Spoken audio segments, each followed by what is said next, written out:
You know, greatness is easy to recognize. You see it in the numbers, the medals, the records that stay untouched for years. Greatness is what people remember when everything goes right. Toughness is something else.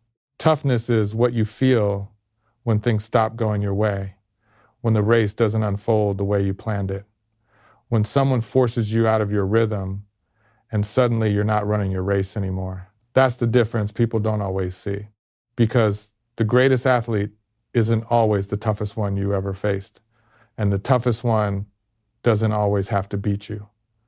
People always ask me the same kind of questions.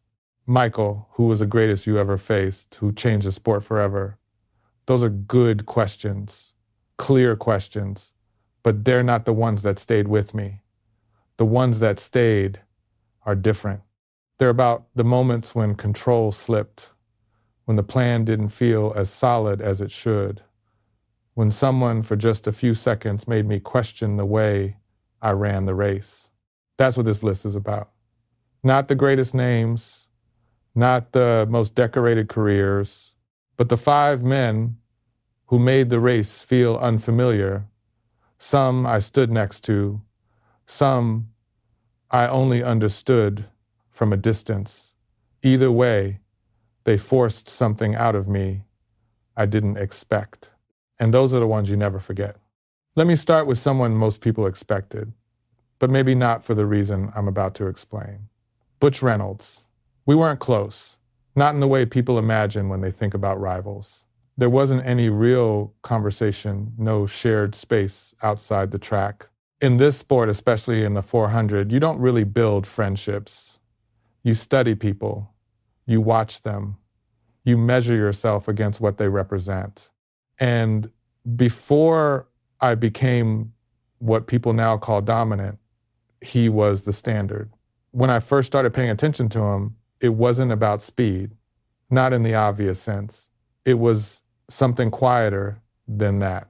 The way he carried a race, the way nothing seemed rushed, nothing forced. You'd watch him come through 200 meters and it didn't look like he was chasing anything. It looked like he already knew where the race was going. That's a different kind of presence. Because in the 400, panic is always there. It just waits. It waits for that moment around 250, 300 meters when your body starts asking questions you don't want to answer. Most runners, you can see it. A slight tightening, a change in rhythm. Something breaks. With him, it didn't. The problem started there, not with what he did at the beginning, but what he didn't lose at the end. I remember watching his races and trying to understand it. The splits were clean, controlled, almost disciplined to a fault, but it wasn't mechanical. It was awareness. He knew exactly how much the race would take from him, and he never gave more than that. That forces you into a different kind of thinking, because when you step onto the track against someone like that, you're not just running your plan anymore. You're questioning it. You're asking yourself if your pace is right, if you've gone too early, if you've held back too long. And that hesitation, even if it's just for a second, that's enough. I had races where I felt in control from the first step, where everything aligned the way I trained it, but watching him and preparing for the idea of him made me realize something I didn't want to accept at the time. Control isn't just about you. It's about whether someone else can take it away without ever touching you. He didn't need a dramatic move. He didn't need a final burst that shocked the crowd. He just stayed exactly where he needed to be, long enough for you to wonder if you were in the wrong place. And once that thought enters your mind, the race is already changing. He didn't break you physically. He made you question your rhythm. And in the 400, that's where everything begins to fall apart. But he wasn't the only one who made me rethink how a race should feel. Michael Marsh. Now this one is different because with him, it didn't feel like a battle at first. It felt like a contradiction. We were on the same team, same country, same system. People assume that creates some kind of connection. It doesn't. Not when you line up in an Olympic final. At that point, you're not teammates. You're variables in the same equation, trying to solve it in your own way. And what stood out about him was how little it looked like he was trying. You have to understand how unnatural that is at this level. Most of us, especially in the 200, you can see the effort, the drive phase, the transition, the moment the body tightens just enough to hold top speed. It's controlled strain. That's what elite sprinting looks like. With him, that strain wasn't visible. He came off the curve like the race was already decided. Shoulders loose, stride open, no urgency in the way you expect. But the clock didn't lie. The gap didn't lie either. That's what unsettles you. Because when someone beats you with force, you understand it. You go back, you adjust, you fix something. But when someone looks relaxed doing it, you start asking the wrong questions. Am I pushing too hard? Am I tightening too early? Is this supposed to feel easier than it does?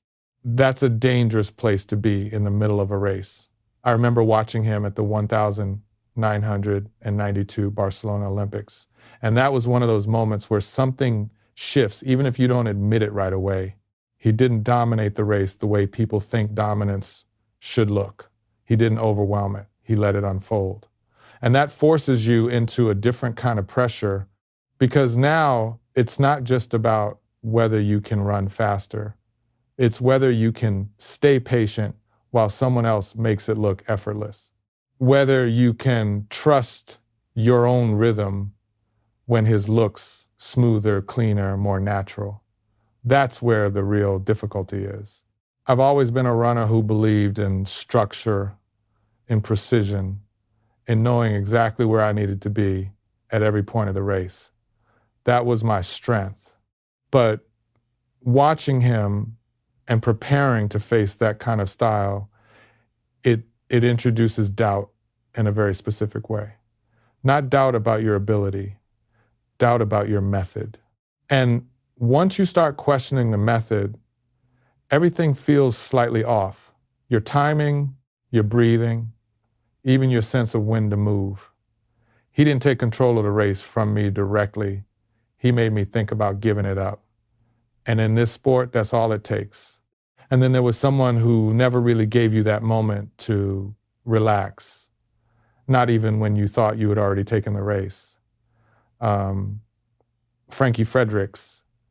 We saw each other a lot, different meets different stages, but always close enough that you knew exactly what you were dealing with. There was respect there. It had to be. But respect in this sport doesn't make anything easier. If anything, it sharpens everything, because with him, there was no obvious weakness. That's what made it uncomfortable. Some runners you can read early. You can sense where they'll fade, where the rhythm will break, where the race will tilt in your favor. With him, you didn't get that signal.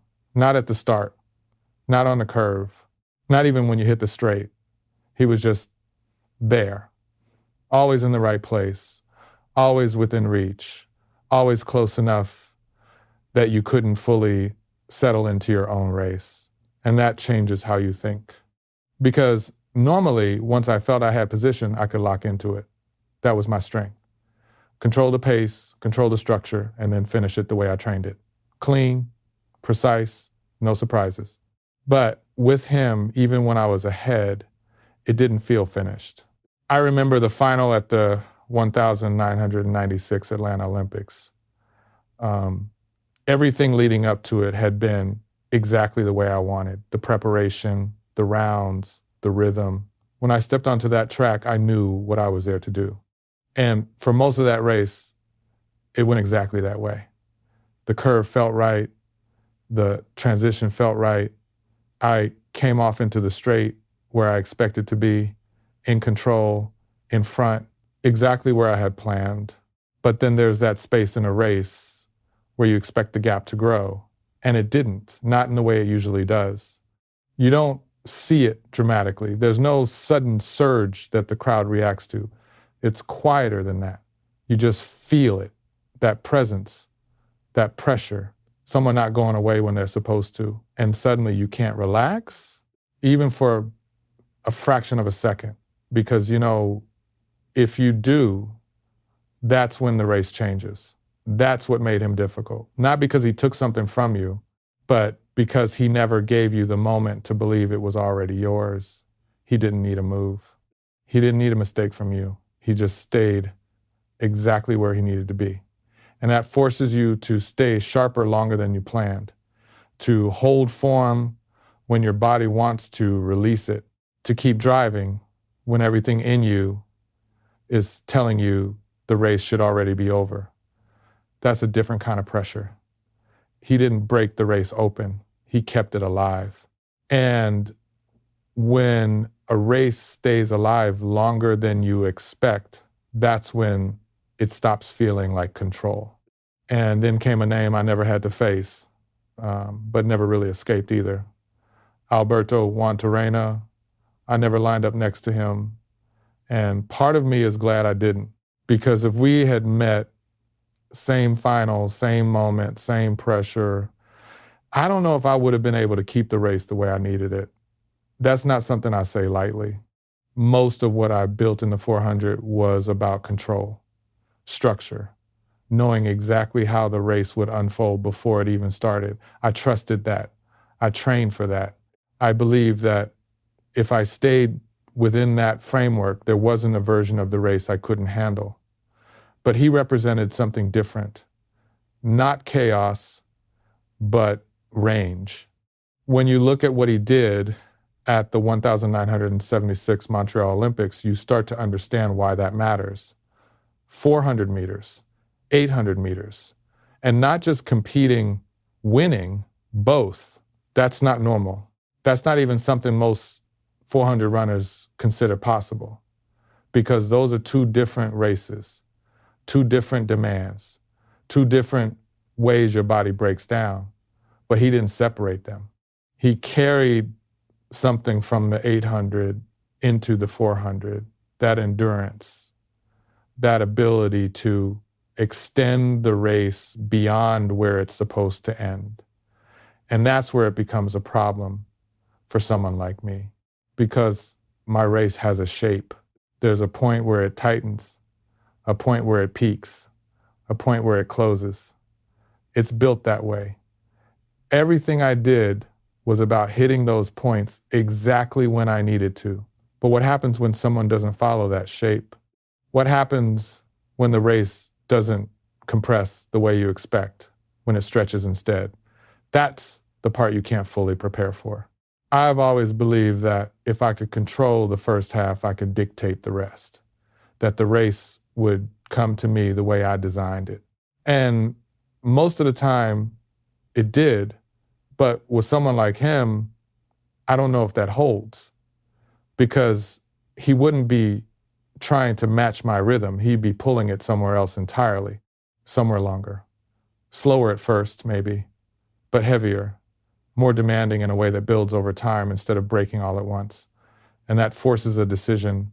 Do you stay with your plan and risk letting him take control late, or do you adjust early and step outside of what made you successful in the first place? That's the kind of race I've never had to run.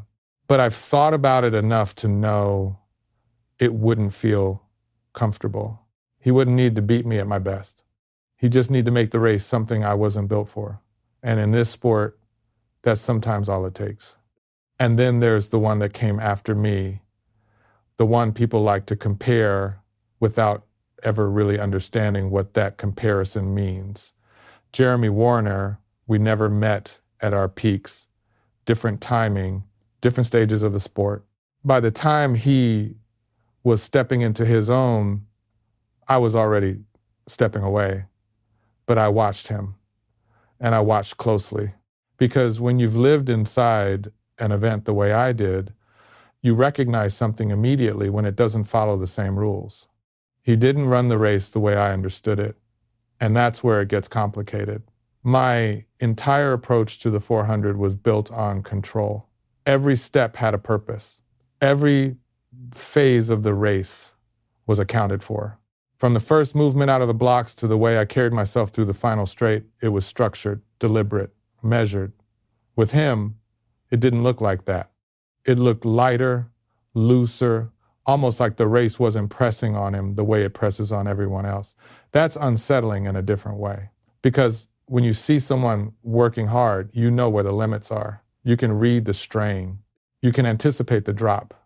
But when it looks easy, you don't know where the edge is. And if you don't know where the edge is, you don't know when the race will turn.